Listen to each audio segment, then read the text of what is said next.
Christopher. That was superb, absolutely fascinating.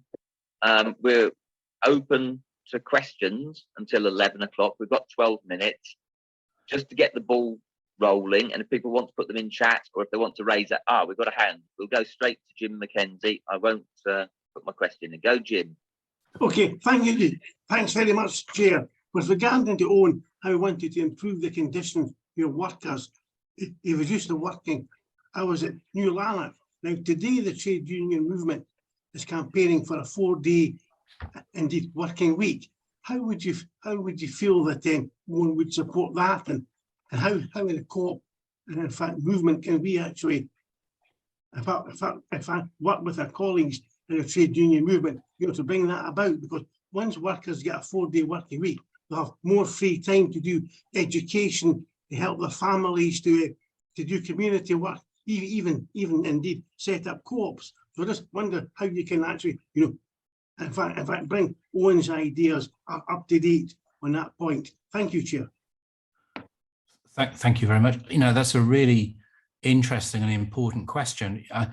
My youngest son, who's 15, has become incredibly interested in economics recently, and he's pestering me to explain things like the theories of Adam Smith and Karl Marx and stuff.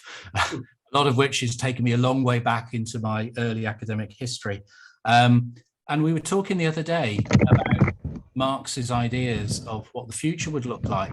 And it strikes me that there's a parallel here between what were on Marx's parts very vague and optimistic and utopian ideas, but also the principles that underpinned Owen's desire for cooperation and for social change. Because I think both Marx and Owen's really strong on this point in his early writings.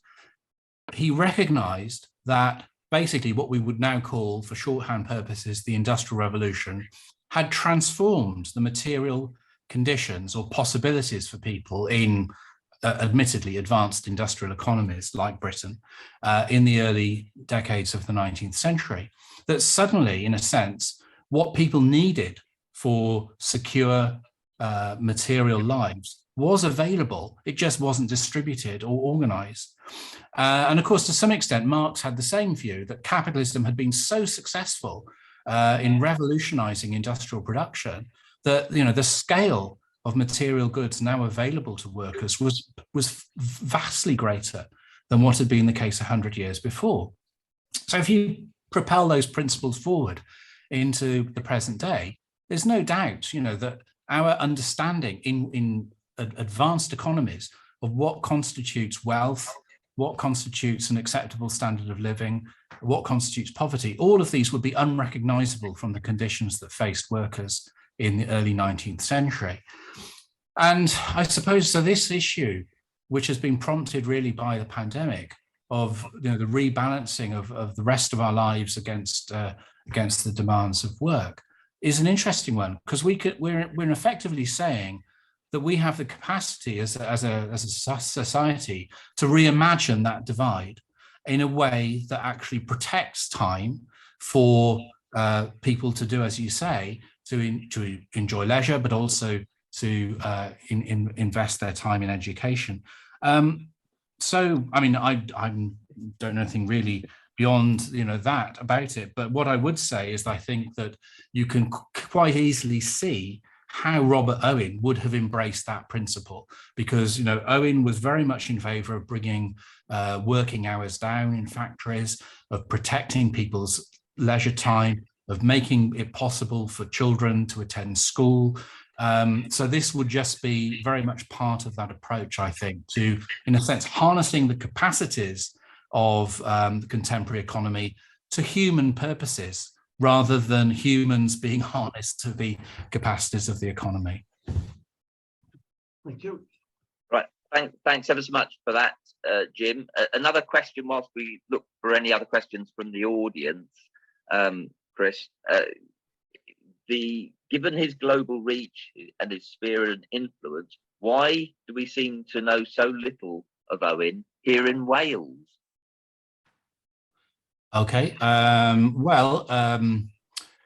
think I actually did write something on this some years ago, and I think I'm not sure I'd completely accept the premise. I think Robert Owen, from time to time, you have these polls, in the Western Mail and things like BBC Wales about greatest Welsh people in history and so on. And Owen generally tends to do quite well in those. Now, they're not scientific, are they? And I'm not sure. He's certainly up there with Tom Jones. Let's put it that way. But I think historically, of course, Owen's views on religion were extremely problematic in Wales, and those undoubtedly tainted his historical memory after his death. And actually, the restoration of his grave was one of the earliest steps towards the rehabilitation of Owen in Wales at the very beginning of the 20th century. And Owen then did become embraced by the British and Welsh Labour movement, and also actually by the Liberal Party to some degree, which began to celebrate aspects of Owen's contribution, even as the Victorian era came to a close. So I think there's been that sort of somewhat ambiguous or ambivalent relationship with Owen. Owen himself, of course, didn't make much of his Welshness. You can say that. He never really seems to have spent much time in Wales after he left as a child, and he doesn't at any point that I'm aware comment specifically on Wales. So his interest was global. He was certainly took very little interest in nations, and there is a great bit in his autobiography where he says something like, or he writes something like, apparently I have some sort of family relationship to the princes of Wales, but he said I never took any interest in that. And he didn't go out of his way to secure his historical legacy in Wales beyond coming back to Newtown to die. I think he is, fascinating and important, and in so many respects, an admirable historical character, notwithstanding some of the glitches in his personality, that he's well worthy of our attention. Okay, and whilst we seek any other questions, I'll just ask one more. Just listening to the way you've described it, I just wondered, to what extent does Owen, or was he then realizing what he was creating, or did he just get on with it and not say this is a grand theory? Yeah, I think he was interested. He wasn't a theoretician, so he wrote for particular ends and purposes, and he didn't trouble himself too much to place those ideas within a broader contextual literature. There are if you could, again, just to think of the comparison with Marx, admittedly Marx was younger and writing a little bit later than Owen, of course, but if you look at Marx's works, then they are studied with references to other publications and other people's ideas, in a way that is sort of analogous to contemporary academic texts. Owen doesn't do that. Owen's writings really an outpouring of his ideas without any attempt to place them in relation to what else is happening in terms of the intellectual currents of the time. So he was focused on trying to get things done in the present in various ways. That said, of course, he then, when he was stymied or frustrated, he would then change tack, and he would kind of leave that particular initiative behind and move on to something else. But he's tremendously energetic, and of course, he's very productive in terms of the amount of stuff he writes, even if it isn't, in a sense, a sort of theoretical corpus. Okay. No questions at this point that I can see in the chat. Can I see any hands up? I don't want to deprive anybody of the opportunity to ask a question. At this point, we don't see any hands up, so I will just pop in another little question to you then. We're absolutely taken by, oh, we got Andy Boys. I'll go straight to Andy Boys. Andy Boys. Okay. I wonder to what extent Owen influenced the growth of cooperative movements in parts of Europe, for example, or were they separated from his writings and thoughts? That's a really good question. It's not one I really know an awful lot about, I have to confess. There is work on French cooperation in particular, which acknowledges the influence of Owen, and his ideas did circulate elsewhere in Europe. There was a publication a couple of years ago now, which was all about this, with different papers looking at the way in which Owen's thought had influenced various radical and socialist currents in Europe, particularly from the 1840s onwards. So the best answer I can give, and this is really built only out of some rather than complete knowledge, is that his ideas contributed to various currents of thought on the left in Europe and indeed beyond. And of course, Owen's ideas have spread globally, and they've been profoundly influential in as far afield as Japan. And we have Professor Kurimoto with us this morning.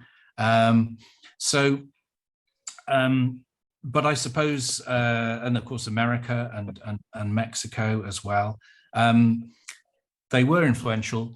They were often then being contextualized or modified by socialist thinkers and cooperators in their own countries. So Owen's ideas in France would have been contextualized in relation to those of Saint-Simon, for instance. So he's not confined to the English-speaking world by any means, and his influence has been global. But I think it's interpreted in different ways in different contexts. It's the best I can say. Thank you. And one last question before we have probably a 3 to 4 minute break, and then at 11:05 we'll try to reconvene. Dan McCallum for a question for you, Chris. Yeah, hi Chris. It's really interesting presentation. Just a quick one, really. Were you aware of any sort of the early electricity or energy co-ops? Probably after Owen's time, I guess, when they started doing things in towns. But any of those that sort of followed cooperative principles in the early days? I'm not. I have to say, I'm not. It's not to say there weren't any, but I'm afraid that's not something I've looked at. I apologise. There's a bit of research to be done there, maybe. Yeah. Thank you. Okay, thanks ever so much, Chris. And I'm sure we would like to at least reflect our appreciation, even if it's for thank you. Thank you very much, everybody. Pleasure. Terrific. And sets us up beautifully for the after the break panel, which will be chaired by none other than Jeremy Miles, who's here ready and waiting. So we'll take a 4-minute break till 11:05, and then we will reconvene if that's okay with everybody. And I'm sure we'll have a few more interesting questions and comments. Thank you. Thank you.